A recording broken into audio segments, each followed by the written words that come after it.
নাবিয়্যু সাল্লাল্লাহু আলাইহি ওয়াসাল্লাম ইনদা বা'দি নিসাই, আল্লাহর নবী এক বিবির ঘরে ছিলেন। فأرسلت إحدى أمهات المؤمنين بصحفة فيها طعام। নবীজির আরেক বিবি একটা প্লেটে কিছু খাবার দিয়া নবীর এই বিবির ঘরে হাদিয়া পাঠাইলেন। নবীজি এক বিবির ঘরে খাবার পাঠাইছে আরেক বিবি। খাদেম যেই মাত্র খাবারটা নিয়ে নবীর কাছে আসছে, এই বিবি দেখে ফেলছে। মহিলাদের আত্মমর্যাদা, গায়রত। فضربت النبي صلى الله عليه وسلم في بيتها يد الخادم। আল্লাহর রাসূল যেই বিবির ঘরে ছিলেন, ওই বিবি খাদেম রে দেখা হাতে একটা আঘাত করলেন। ফাসাকাতাতিস সাহফা, খাদেমের হাত থেকে খাবারের প্লেটটা পড়ে গেল। ফানফালাকাত, পরে খাবারের প্লেটটা ভেঙে টুকরা টুকরা হয়ে গেল। খাবারের প্লেট পড়ে গেছে। নবীজি দৌড়ে আসছে।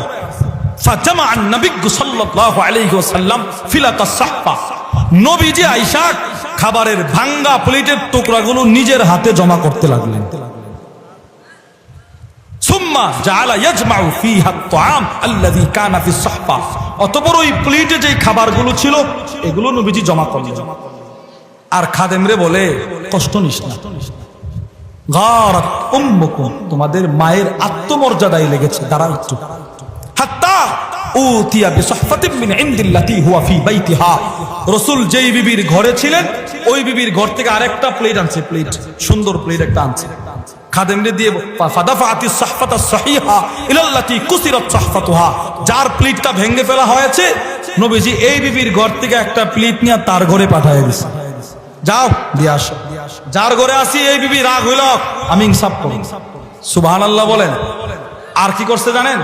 হুয়া আমসাকাল মাকসুরা ফি বাইতিল্লাতি কাসারাত, আর যেই বিবি আঘাত করে আরেক বিবির প্লেটটা ভাঙছে, এই বিবির ঘরে ভাঙ্গা প্লেটের টুকরাগুলো নবীজি রেখে দিয়েছে। রেখে দিয়ে বলে ইনসাফ। সুবহানাল্লাহ বলেন। পরিবারে ইনসাফ আছে। কোন বিবি নারাজ, কোন বিবি খুশি, নবীজি এটা দেখে নাই, ইনসাফ প্রতিষ্ঠা করছে। 3, রাসূলের গোষ্ঠীর বিরুদ্ধে গেলেও নবীজি ইনসাফ প্রতিষ্ঠা করতেন। বুখারী শরীফের হাদিস, হযরত আম্মাজান আয়েশা আস-সিদ্দিকা রাদিয়াল্লাহু তাআলা আনহা থেকে বর্ণিত, তিনি বলেন, আন্না কুরাইশান আহাম্মাহুম শাআনুল মারআতিল মাখজুমিয়াতিল্লাতী সারাকাত, কুরাইশ গোত্রের মাখজুমি এক মহিলা চুরির ধরা পড়ছে, চুরি করছে। এবার ইসলামের বিধান, তার হাত কেটে ফেলা হবে। নবীজি হাত কাটার জন্য বসছে। সব কুরাইশ গোত্রের নেতারা টেনশন, হায় হায়, যদি এই মহিলার হাত কাটা হয় আমাদের কুরাইশ গোত্রের মান সম্মান সব শেষ। মানুষ বলবে, ও কুরাইশ গোত্রের মানুষ চোর, এই দেখো হাত কাটা মহিলা। সবাই মিলে পরামর্শ করলো। ক্বালু ওয়া মান ইউকাল্লিমু ফিহা, রাসূলুল্লাহ সাল্লাল্লাহু আলাইহি ওয়াসাল্লাম, কুরাইশ গোত্রের নেতারা মিলে পরামর্শ করলো, কে আছে এই মুহূর্তে নবীজির কাছে গিয়ে মহিলাটাকে এই বিচার থেকে বাঁচানোর জন্য সুপারিশ করবে, কে আছে রে?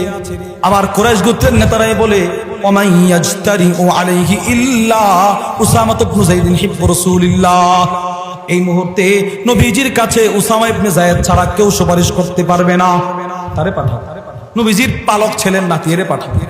প্রশ্ন, এত সাহাবী থাকতে উসামা ইবনে যায়েদ রাদিয়াল্লাহু তাআলা আনহুকে কেন নির্বাচন করা হলো? এই প্রশ্নের জবাবে আল্লামা ইসমাঈল আল আনসারী রাহিমাহুল্লাহ তার বিখ্যাত কিতাব আল ইলমাম বিশরহি উমদাতিল আহকাম, ওই কিতাবের মধ্যে নিয়ে আসছে উসামা ইবনে যায়েদকে কেন নির্বাচন করা হলো জানো?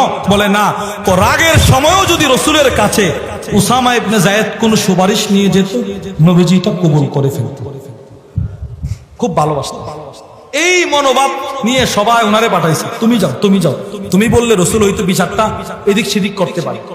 উসামা ইবনে যায়েদ গিয়া ফাকাল্লামাহু Usama ibn Zayd, Usama ibn Zayd গিয়া নবীর সাথে কথা বলল, দাদা ইনি তো আপনার বংশে কুরাইশ গোত্রে, কি করব দাদা? এই মহিলাটার হাত না কাইটা জরিমানা করে দেন, লাখ লাখ টাকা জরিমানা করেন। নেতারা বলছে এটা দিতে প্রস্তুত, হাতটা না কাটার জন্য। আল্লাহর রাসূল রাগ হয়ে গেলেন। নবীজি রাগ হয়ে দাঁড়ায় ফাখতাতাবান নাস, এটা খুতবা দিলেন, আতাশফা ফি হাদ্দিন মিন হুদুদিল্লাহ, এই তুমি কি আল্লাহ